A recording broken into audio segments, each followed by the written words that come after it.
Hello my dear students, welcome back to my YouTube channel maths PS. जैसा कि हम लोग डिटरमिनेंट पढ़ रहे थे, तो आज हम लोग डिटरमिनेंट के कुछ इंपॉर्टेंट क्वेश्चन डिस्कस करते हैं। तो चलिए देखते हैं। पहला क्वेश्चन आपके सामने है, if p lambda into the power 4 plus q lambda cube plus r lambda square plus s lambda plus t is equal to determinant. आपको ये पूरा पूरा गिवन है और इसमें आपको t की वैल्यू फाइंड आउट करना है। आपको t कहाँ दिख रहा है इस वाली इक्वेशन में? ये t दिख रहा है। आपको t की वैल्यू फाइंड आउट करना है। ऑप्शन है 16, 17, 18, 19। अब आप जरा सोचिए कि इस क्वेश्चन को कैसे कर सकते हैं। क्वेश्चन को बड़े ध्यान से देखिए और बताइए इस क्वेश्चन को हम लोग कैसे कर सकते हैं।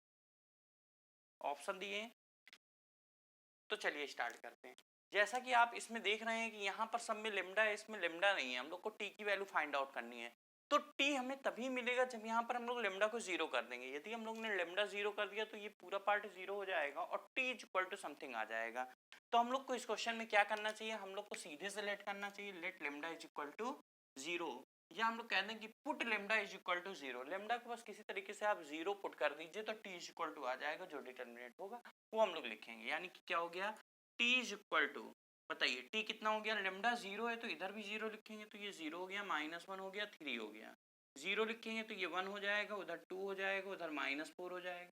फिर लेमडा फिर जीरो रखेंगे तो -3 हो जाएगा, 4 हो जाएगा और 0 हो जाएगा। ये आपकी एक डिटरमिनेंट बन जाएगी। अब इस डिटरमिनेंट को चाहे R1, अब कोई भी ऑपरेशन मत लगाइए, डायरेक्ट एक्सपेंड कर दीजिए, चाहे R1 के थ्रू चाहे C1 के थ्रू। मान लीजिए हम लोग R1 के थ्रू एक्सपेंड करते हैं। किसके थ्रू एक्सपेंड कर रहे हैं? R1 के थ्रू। बताइए R1 में पहले ही प्लस माइनस प्लस होता है, ये तो जीरो हो गया प्लस वाला। फिर -1 करेंगे तो +1 आ जाएगा। तो ये क्या हो गया? -1 यानी कि +1 हो गया। फिर इसका मल्टीप्लाई इससे माइनस इसका मल्टीप्लाई इसका मल्टीप्लाई इससे करेंगे 0 और इसका मल्टीप्लाई इससे करेंगे तो 12 आएगा। माइनस कितना हो गया? 12 हो गया।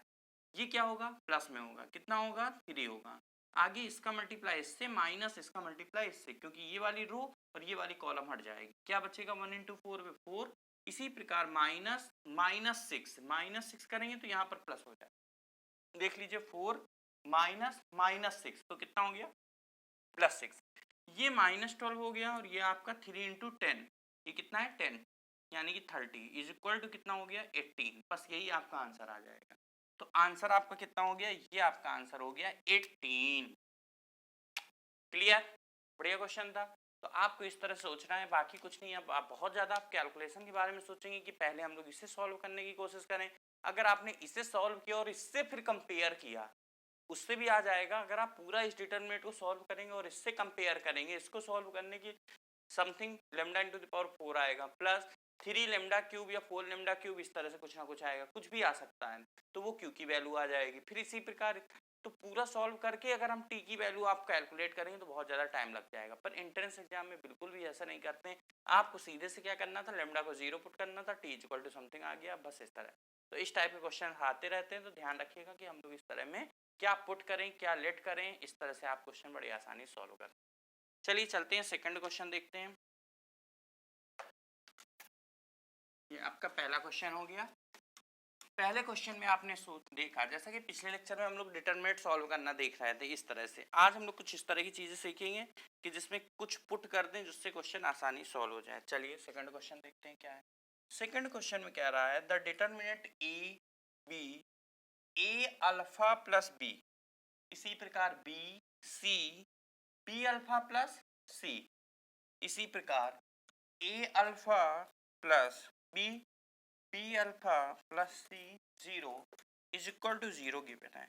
अब आपसे कह रहा है कि ए बी सी किस में है? एपी में कि जीपी में कि एचपी में? आपसे क्या कह रहा है? A B C are in, option क्या है? एपी, जीपी कि एचपी कि नन ऑफ दीज, ये आपसे कह रहा है। ये आपके ऑप्शन है। चलिए इस क्वेश्चन में ध्यान से देखिए। इस क्वेश्चन को आप ध्यान से देखिए, क्या कर सकते हैं इसमें। देखिए यहाँ पर हम लोग अगर ध्यान से देखें, ए बी सी के बारे में पूछ रहा है और यहाँ पर कौन कौन से वेरिएबल हैं? ए बी सी और अल्फा। तो यहाँ पर अल्फा को आप 0 लेट कर लीजिए तो केवल ए बी सी बचेगा, क्योंकि अल्फा की जिक्र ही नहीं कर रहा है इस क्वेश्चन में, केवल पूछ रहा है कि ए बी सी किस में है। तो ए बी सी बताने के लिए हम लोग क्या कर सकते हैं? अल्फा को 0 मान लेंगे। तो ऐसी कंडीशन में हम लोग अल्फा 0 मान लेते हैं। तो क्या करते हैं? Let alpha is equal to 0। Alpha 0 हो गया। तो अब हमारी डिटरमिनेंट क्या बनी? देखिएगा, A B B, B C C, क्योंकि अल्फा 0 हो गया। अल्फा 0 है तो बी सी 0, ये आपका बन गया। अब इस डिटरमिनेट में अगर आप ध्यान से देखें, यहाँ बी सी सेम है, बी सी सेम है, तो अगर इसको इससे माइनस कर दें या C2 tends to C2 minus C1 कर दें, तो यहाँ पर क्या बचेगा, 0 0 और C बचेगा। फिर इसके थ्रू एक्सपेंड कर दीजिए, उससे भी आ जाएगा। और चाहे तो यहाँ पर एक 0 दिख रहा है तो चाहे R3 के थ्रू एक्सपेंड कर दीजिए, चाहे C3 के थ्रू एक्सपेंड कर दीजिए, उससे भी आ जाएगा। तो चलिए हम लोग कुछ भी करके देखते हैं। हम लोग अगर डायरेक्ट इसके थ्रू एक्सपेंड करेंगे, किसके थ्रू, R3 के थ्रू एक्सपेंड करेंगे, तो बताइए R3 में ये प्लस माइनस प्लस प्लस होता है, यानी कि B आ जाएगा। B आ गया तो ये वाली रो, ये वाली कॉलम हट गई, कितना आ जाएगा, BC माइनस BC, 0 हो गया। BC माइनस BC कितना हो गया, 0। फिर आगे क्या आएगा, माइनस C। अब ब्रैकेट में कितना बचेगा माइनस C के बाद, ये वाली कॉलम ये वाली रो हट जाएगा, तो AC माइनस बी स्क्वायर कितना आ गया, AC minus B square is equal to कितना हो गया, 0। इज इक्वल टू 0 क्वेश्चन में दिया हुआ है, ये इसको हम लोग लिख लेंगे। अब ये पार्ट तो 0 हो गया। अब इस पार्ट को 0 होने के बाद हम लोग यही तो देख के आएंगे यहाँ पर कि या फिर C इज इक्वल टू 0 होगा और या फिर AC minus B square is equal to 0 होगा। तो C इज इक्वल टू 0 है नहीं, क्योंकि क्वेश्चन पूछा ABC किस में है, यानी कि ABC में, ABC कोई भी टर्म आपका 0 नहीं होगा, कोई ना कोई वेरिएबल में कोई ना कोई नंबर होगा ABC में। अब यहाँ पर देखिए ये तो 0 हो गया था, केवल इतना बराबर 0 था, तो C इज इक्वल टू 0 अथवा AC minus B square is equal to 0। तो ये डज नॉट इक्वल टू 0, हमें पता है कि ABC 0 हो नहीं सकता है, ना A 0 ना B 0 ना C 0, तो इतना इज इक्वल टू 0 होगा। इससे हम लोग क्या सेंस निकालेंगे कि B square is equal to क्या है, AC, और B square is equal to AC का मतलब क्या हो गया, ABC किस में हो गए, GP। बस यही आपका आंसर आ गया। आपसे कह रहा था ABC किस में होंगे, तो बस आपका आंसर आ गया। ध्यान से इस क्वेश्चन को देख लीजिए, ABC किस में होंगे, तो आपका आंसर क्या आ गया, ABC GP में होंगे। चलते हैं थर्ड क्वेश्चन देखते हैं, क्वेश्चन नंबर थर्ड। ये आपका 2 क्वेश्चन देखिए, उसमें पिछले में भी आपने लेट किया था, इसमें भी आपने लेट किया है। इसमें क्या आपने लेट कर लिया, अल्फा इज इक्वल टू 0। चलिए थर्ड क्वेश्चन में देखते हैं कैसे करना है।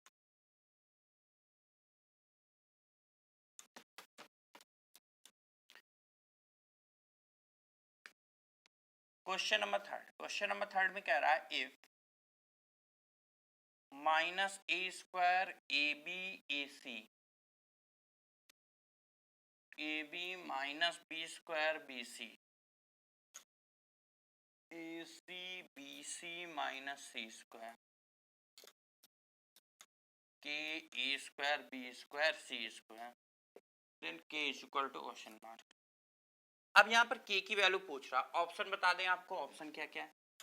ऑप्शन है -4 4 2 8, ये आपके ऑप्शन। अब आपने इस क्वेश्चन को ध्यान से देखा, ठीक है, देख लिया क्वेश्चन को ध्यान से।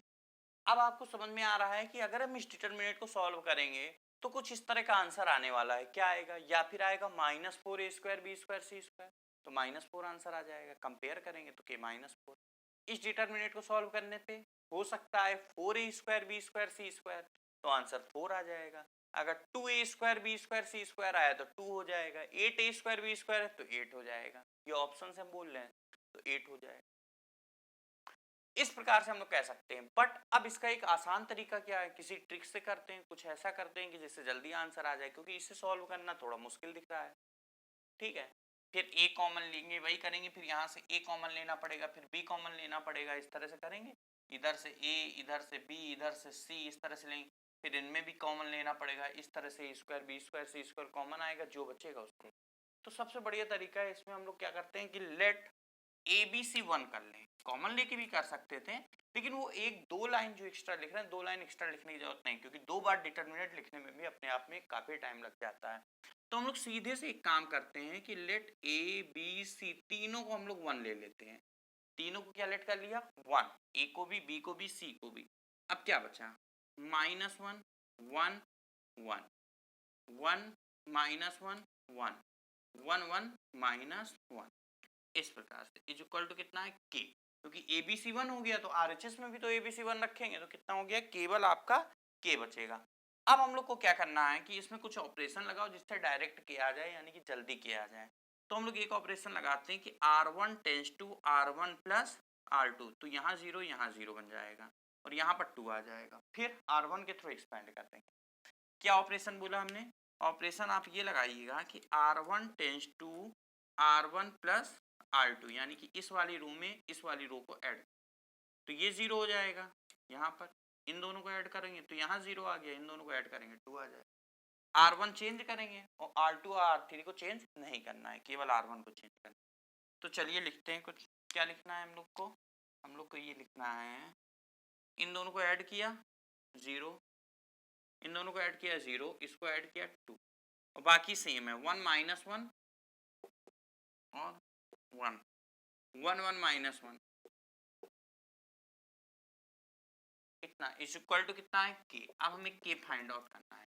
चलिए के फाइंड आउट करिए। देखिए अब हम लोग किसके थ्रू एक्सपेंड करेंगे, R1 के थ्रू। क्यों? क्योंकि इसमें 2 0 दिख रहे हैं, तो ये R1 है, R1 के थ्रू एक्सपेंड कर दीजिए, तो 2 तो 0 0 आ गए। फिर लास्ट वाला लिख रहे हैं जो आएगा, क्या आएगा, 2 आएगा, क्योंकि प्लस माइनस प्लस, फिर इसका मल्टीप्लाई इससे माइनस इसका मल्टीप्लाई इससे, तो 1 इंटू 1 1 ही आएगा, माइनस 1 इंटू माइनस 1 कितना आ गया, माइनस 1, लेकिन माइनस माइनस कितना हो जाएगा, प्लस 1 हो जाएगा। तो 2 इंटू 2 कितना, बराबर क्या लिखा हुआ, के, तो के इज इक्वल टू कितना आ गया, 2 इंटू 2, आंसर कितना हो गया, 4। बस ये आपका आंसर आ जाएगा 4। क्लियर हुआ? तो बढ़िया। इस तरह से हम लोग ने अगर ABC को 1 1 1 मान लिया तो हम लोग डायरेक्ट ये डिटर्मिनेंट लिख सकते हैं। अगर आप इसमें A कॉमन लेंगे, इसमें B कॉमन लेंगे, इसमें C कॉमन लेंगे, फिर डिटर्मिनेंट लिखेंगे। फिर कहेंगे इसमें A कॉमन दिख रहा, इसमें क्या कॉमन दिखेगा, फिर A इससे कॉमन ले लेंगे, हाँ इससे फिर A कॉमन दिखेगा, इससे B दिखेगा, इससे C दिखेगा, वो कॉमन ले लेंगे, तो A square B square C square common आ जाएगा। उसके बाद ये डिटर्मिनेंट बचेगा। तो वो दो बार डिटर्मिनेंट लिखने की जरूरत नहीं है, आप डायरेक्ट ये 1 1 1 लेट करके डायरेक्ट ये लिखेंगे, थोड़ा सा आपका टाइम बच जाएगा, जल्दी आंसर आ जाएगा। तो इस प्रकार करेंगे तो ज़्यादा बेटर रहेगा। तो आंसर कितना आ गया। चलते हैं फोर्थ क्वेश्चन में। फोर्थ क्वेश्चन देखते हैं क्या है। Question number 4। आज 5 इंपॉर्टेंट क्वेश्चन हम लोग डिस्कस कर रहे हैं। आपको किस किस ट्रिक से, मतलब क्या लेट करके, क्या गेस करके, किस तरह से आपको सॉल्व करना है, ये आपको आज सीखना है। नेक्स्ट फोर्थ नंबर क्वेश्चन में देखिए क्या है। फोर्थ नंबर क्वेश्चन में कह रहा है 1 plus sine square theta, 1 plus sine square theta, फिर यहाँ लिख रहे हैं फिर sine square theta, sine square theta, sine square theta, sine, फिर अगले में cos square theta, 1 plus cos square theta और कॉस स्क्वायर थीटा, फिर 4 साइन थीटा, 4 साइन 4 थीटा, फिर 4 साइन 4 थीटा और फिर 1 प्लस 4 साइन 4 थीटा। ये आपका theta is equal to 0 given है, तो आपसे पूछ रहा साइन 4 थीटा किसके इक्वल होगा। ऑप्शन है 1/2, 1 माइनस 1/2 और माइनस। देख लीजिए क्वेश्चन क्या है, आपके सामने क्वेश्चन है। क्वेश्चन को आप ध्यान से देखिए, क्वेश्चन क्या लिखा हुआ है। ठीक है, 1 प्लस साइन स्क्वायर थीटा है, ये कॉस स्क्वायर थीटा, ये 4 साइन 4 थीटा। चलिए सॉल्व करिए इसको। कैसे करेंगे क्वेश्चन, आप ध्यान से देखिए तभी समझ में आएगा क्वेश्चन को कैसे सॉल्व करेंगे। स्टार्ट करें। अब देखिए इसमें क्या है, इसमें आपको क्या करना है, ये C2 है, ये C1 है, ये C2 है, ये C3 है। अगर हमने C2 में C1 को माइनस कर दिया, मान लीजिए क्या किया, C2 tends to C2 minus C1, तो ये वाला पार्ट तो 0 हो जाएगा, ये वाला पार्ट 0 हो जाएगा। लेकिन इसको इससे माइनस करेंगे तो कम से कम कॉस स्क्वायर थीटा तो हट जाएगा, केवल 1 बचेगा। इसको माइनस करेंगे तो क्या बचेगा, -1। तो कम से कम कहीं ना कहीं sine square theta cos square theta कम होगा। एक काम और करते हैं, C3 में भी कम कर दे, C3 tends to C3 minus C2, तो C3 tends to C3 minus C2 करेंगे। C3 में अगर C3 माइनस C2 करेंगे तो यहाँ 0 हो जाएगा, फिर इतना माइनस इतना करेंगे तो -1 आएगा, इतना माइनस इतना करेंगे तो केवल 1 बचेगा। तो कम से कम sine 4 theta, cos square theta, sine square theta ये कम हो रहे हैं, कम हो रहे हैं कि नहीं, तो माइनस करने से बेनिफिट हो। फिर हम लोग एक्सपेंड करके किसी तरीके से बराबर 0 करके साइन 4 थीटा कैलकुलेट कर सकते हैं। तो चलिए जो लिखा हुआ है इसको हम लोग करते हैं, इसके अकॉर्डिंग करते हैं। तो क्या आएगा सबसे पहले, C1 सेम लिखना है, C1 में कोई चेंजमेंट नहीं है, तो C1 को पहले लिख दीजिए जो लिखा हुआ है cos स्क्वायर थीटा, और क्या लिखा हुआ है 4 sin 4 थीटा, ये सेम लिख दिया। C2 को चेंज करना है C2 माइनस C1, C2 को चेंज करना है C2 माइनस C1, तो इतना माइनस इतना करेंगे -1, इतना माइनस इतना करेंगे +1, इतना माइनस इतना करेंगे 0, इतना माइनस C3 में C3 माइनस C2 कर रहे हैं, इतना माइनस, तो इतना माइनस इतना करेंगे 0, इतना minus this -1, this minus this 1, ये आपका इज इक्वल टू कितना गिवन है 0। अब आप ध्यान से देखिए, इसमें अगर हम इन दोनों को ऐड करते हैं या सब्ट्रैक्ट करते हैं, अब कोई बेनिफिट नहीं मिलेगा, क्योंकि हमें एक एक जीरो दोनों जगह मिल गया, बस एक ही एक रहेगा। अब हम लोग किसी एक के थ्रू एक्सपैंड करते हैं, चलिए किसके थ्रू एक्सपैंड कर दें, अगर हम लोग C3 के थ्रू एक्सपैंड करते हैं, किसके थ्रू C3 के थ्रू, देखते क्या आता है। बाकी हम रफ कर रहे हैं ऊपर का, देख लीजिए ध्यान से, ऊपर रफ कर रहे हैं, C3 के थ्रू एक्सपैंड करेंगे,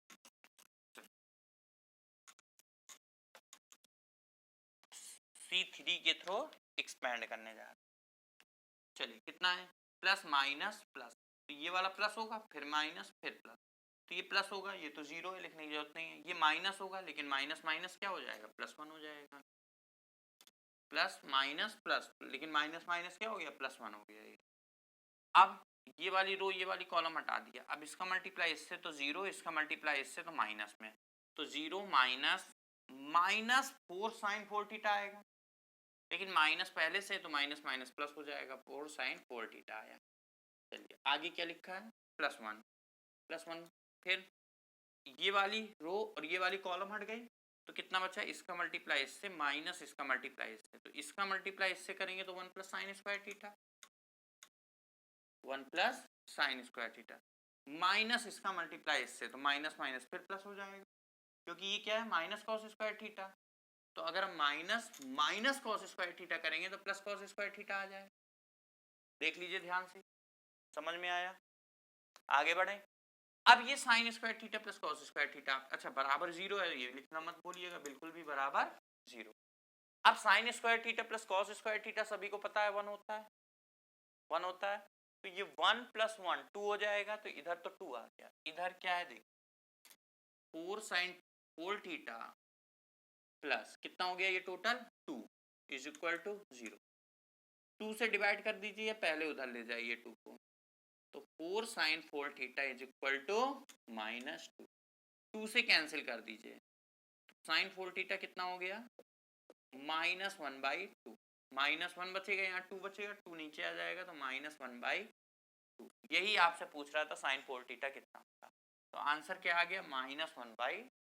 क्लियर हुआ, देख लीजिए ध्यान से, हम लोगों ने क्या, हम लोग ने ज्यादा से ज्यादा sine square theta cos square theta sin 4 theta कम करने की कोशिश किया, इसलिए ये ऑपरेशन लगाया था C2 tends to C2 minus C3, C2 minus C1, C3 tends to C3 minus C2, फिर देखा इसमें भी एक जीरो है, फिर इसमें भी एक जीरो है, तो चाहे इसके थ्रू एक्सपेंड कर दीजिए, चाहे इसके थ्रू एक्सपेंड कर दीजिए, तो हम लोग ने C3 के थ्रू एक्सपेंड कर दिया। कैसे एक्सपेंड होता है ये हम लोग ने पिछले लेक्चर में सीखा था। आज हम लोग कुछ इस तरह की चीजें सीख रहे हैं, ट्रिकी चीजें सीख रहे हैं, जिसमें कुछ लेट करके या गेस करके आपने या कुछ ऑपरेशन अच्छे से ऑपरेशन लगा के किस तरह से एक्सपेंड करके हम आंसर बताते हैं। C3 के थ्रू आप आराम से एक्सपेंड कर सकते हैं, बस sin 4 थीटा आ जाएगा, वही आपका आंसर आ जाएगा। आंसर कितना आ गया -1/2। चलें आगे बढ़ें, अब आगे बढ़ते हैं, नेक्स्ट देखते हैं क्वेश्चन नंबर 5वां, लास्ट क्वेश्चन आज का, क्वेश्चन नंबर 5 देखते हैं क्या है। 4th आपने देख लिया ध्यान से, ठीक, क्वेश्चन नंबर 5 देखिए।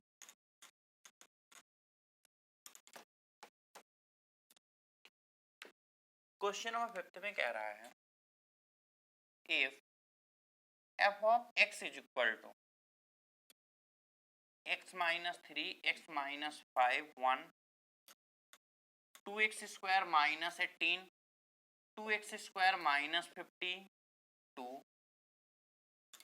3x cube minus 81 4x cube minus 500 और लास्ट में 3, कह रहा है देन आपको ये बताना है, क्या बताना है, f of 1 into f of 3 plus f of 3 into f of 5 plus f of 5 into f of 1 option option देखें, पहला ऑप्शन एफ ऑफ वन, दूसरा ऑप्शन एफ ऑफ थ्री, तीसरा option F of one plus F of three, चौथा option F of one plus F of five, पांचवा option F of one plus F of three plus F of five. देखिए question पूरा आप ध्यान से देखिए, question आपके सामने बिल्कुल सामने, क्वेश्चन को आप ध्यान से देख लीजिए, जल्दी से अच्छे से आराम से इत्मीनान। क्लियर है इतना पूरा क्वेश्चन? बढ़े आगे सॉल्यूशन की ओर। चलिए सॉल्यूशन देखिए, हम लोग सबसे पहले क्या करते हैं, आपसे जो पूछ रहा है तो उसमें क्या क्या दिख रहा है, एफ ऑफ वन दिख रहा है, एफ ऑफ थ्री दिख रहा है और एफ ऑफ फाइव दिख रहा है। तो हम लोग एफ ऑफ वन कैलकुलेट करते हैं, लेकिन एफ ऑफ वन में हमें दिख रहा है कि एफ ऑफ वन में अलग अलग वैल्यू सब में आएगी, तो एफ ऑफ वन की कुछ ना कुछ वैल्यू आएगी जो भी है। लेकिन अगर आप एफ ऑफ वन के अलावा एफ ऑफ वन हम लोग नहीं कैलकुलेट कर रहे हैं, कुछ ना कुछ आएगा। एफ ऑफ थ्री देखो, एफ ऑफ थ्री का मतलब एक्स की जगह थ्री रख रहे हैं, एफ ऑफ थ्री का मतलब क्या हुआ, एक्स की जगह थ्री, एक्स की जगह थ्री रखेंगे तो ये जीरो हो जाएगा, थ्री रखेंगे तो ये भी जीरो, और थ्री रखेंगे तो ये भी जीरो, यानी कि zero zero zero, R one तो जीरो हो रहा है, बाकी जीरो नहीं हो रहा है, ये हमको भी दिख रहा है, सभी को दिख रहा है कि यहाँ पर तो जीरो नहीं होगा, लेकिन यहाँ पर यहाँ पर यहाँ पर यानी कि आर वन पूरा पूरा जीरो हो गया, तो इस डिटरमिनेंट की वैल्यू जीरो हो गई। इसी प्रकार एफ ऑफ फाइव कैलकुलेट करिए, एफ ऑफ फाइव कैलकुलेट, क्योंकि तीन ही चीजें दिख रही हैं, F of one three five, तो एफ ऑफ फाइव भी बताइए, ये जीरो ये जीरो ये जीरो बन जाएगा, ये तो जीरो नहीं बनेगा, यहाँ टू आएगा, यहाँ कुछ ना कुछ आएगा, इससे मतलब नहीं है यहाँ क्या आ रहा है, आप केवल इतना देखिए कि एफ ऑफ फाइव मतलब एक्स की जगह फाइव रखने पर ये जीरो, ये भी जीरो बन रहा है और ये भी जीरो बन रहा है तीनों जीरो, यानी R2 जीरो बन रहा है, यानी कि एक रो पूरी जीरो बन रही है, तो इस डिटरमिनेंट की वैल्यू कितनी हो गई, जीरो हो गई। अब F3 और F5 जहां जहां वहां जीरो रख दो, F3 को जीरो रख दो तो ये पूरा zero, F3 F5 zero zero, F5 zero है तो यानी कि f ऑफ वन बच रहा है, तो हमारा जो आंसर आ रहा है f ऑफ वन आ रहा है कि नहीं, तो बस यही हमारा आंसर आ जाएगा f ऑफ वन। देखिए एफ ऑफ थ्री जीरो था तो ये तो एक तरह से जीरो को शो कर रहा है, सेकंड ऑप्शन क्या कह रहा है कि जीरो है हम, ये भी देखो जीरो शो कर रहा है, ये भी जीरो क्योंकि F of five zero, F of नहीं ये एफ ऑफ गलत, ये एक minute F of one into F of five है, तो एफ ऑफ फाइव तो जीरो है, फिर से बैक हुई है, एफ ऑफ फाइव तो जीरो है तो ये भी जीरो, तो हमारा जो आंसर आ रहा है वो जीरो आ रहा है। फिर से देखिए अब इसमें, अब जीरो आ रहा है तो एफ ऑफ वन जो है ये एफ ऑफ वन ही रहेगा, एफ ऑफ थ्री जीरो के बराबर, ये एफ ऑफ थ्री जीरो है तो यहाँ एफ ऑफ वन बचेगा, इस वाले में ऑप्शन देखते जाइए, ये वाले में एफ ऑफ वन बच रहा, इस वाले में एफ ऑफ वन बच रहा, ये भी एफ ऑफ वन था और ये जीरो था और ये भी एफ ऑफ वन था, हमारा आंसर तो जीरो आ रहा है, तो हमारा आंसर कौन सा सही हो जाएगा, आपका